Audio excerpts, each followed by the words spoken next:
तुमसे तुम तक सीरियल के अपडेट को लेकर आ चुके हैं हम आपके बीच में। आखिरकार क्या है उस पार्सल में जो कि आर्या के हाथ से गिरा और जाकर अनु के पैरों के नीचे गिरा हुआ है? क्या अनु उसे उठाकर पढ़ पाएगी या फिर झिंडे वहां से उस पार्सल को उठाकर कुछ और ही बहाना बनाते हुए नजर आएंगे? क्या आर्यवर्धन एक और झूठ बोलता हुआ नजर आएगा आर्यवर्धन अनु से, या फिर आर्यवर्धन सच्चाई बोलता हुआ नजर आएगा अनु से? आर्यवर्धन आखिरकार जाने कहाँ वाला है और क्या यशवर्धन की शादी मीरा से अब पक्की हो गई है? क्योंकि कहानी जो है ना 360 डिग्री घुमाकर मेकर जो है यू पलट कर रख दिया है। जो कहानी किसी और चीज़ के लिए कभी स्टार्ट हुई थी, जिसमें आपको मेन किरदार आपको आर्यवर्धन, अनु, राजनंदिनी, जिंदे ये सब आपको नजर आ रहे थे, तो अचानक से मेकर्स को लग रहा है रात में कोई सपना आया और अचानक से मेकर्स ने इस सीरियल का मेन किरदार किसे बनाया है? पुष्पा को। मेन किरदार किसे बनाया है? गोपाल जी को। मेन किरदार किसे बनाया है? मीरा को। और मेन किरदार किसे बनाया है? कल का आया हुआ यशवर्धन को।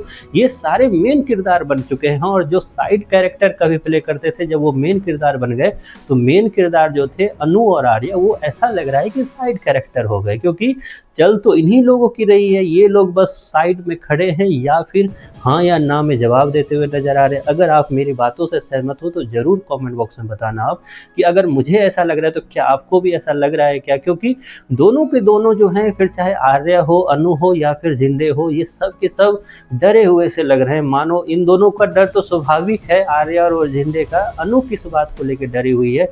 वो इस बात को लेकर डरी हुई है कि क्या अब ये नया मुद्दा, उसमें मैं क्या कर सकती हूँ? क्योंकि रिसेंट एपिसोड में आपने देखा कि किस तरीके से वो बोलती हुई नजर आई कि यशवर्धन के लिए आर्या सर ने मना कर दिया है, गायत्री माँ को भी सुनना चाहिए ये बातें, लेकिन मुझे समझ नहीं आ रहा है कि मैं क्या करूँ। आपको करना है आर्यवर्धन के साथ अपने उस क्यूट मोमेंट को जीना है, आपको कुछ नहीं करना है अनु। लेकिन अनु को ये नहीं करना, अनु को यशवर्धन के पीछे लगना है, यशवर्धन को एक तरह से रोकना है मीरा से शादी करने के लिए।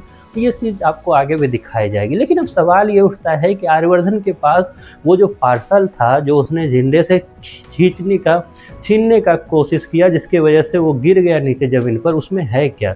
आर्यवर्धन की फिर से सच्चाई आपको दिखाने की कोशिश कर रहे हैं, क्योंकि मेकर्स ने जस्ट इससे पहले वही दिखाने की कोशिश की थी, लेकिन अचानक से उसमें यशवर्धन द ग्रेट और मीरा द ग्रेट आ गई उसमें, और वो कहानी कहीं और चली गई। क्योंकि अचानक से राजनंदिनी जो सपने में आती थी, अचानक से राजनंदिनी जो वर्धन परिवार में घूमते हुए दिखाई देती थी, अचानक से वो भी गायब हो गया। क्योंकि मेकर्स ने, या तो यशवर्धन ने थोड़े पैसे ज़्यादा खिला दिए मेकर्स को, वैसे ही मजाक कर रहा हूँ मैं, कि यशवर्धन की कहानी ज़्यादा चलने लगी।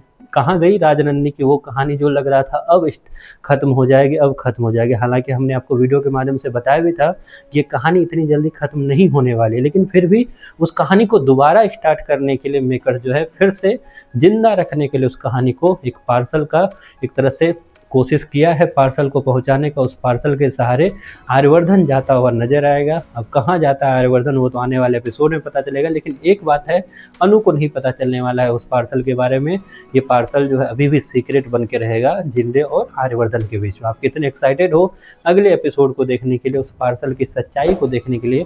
इसके बारे में आपकी जो भी राय है कॉमेंट बॉक्स में जरूर बताएं।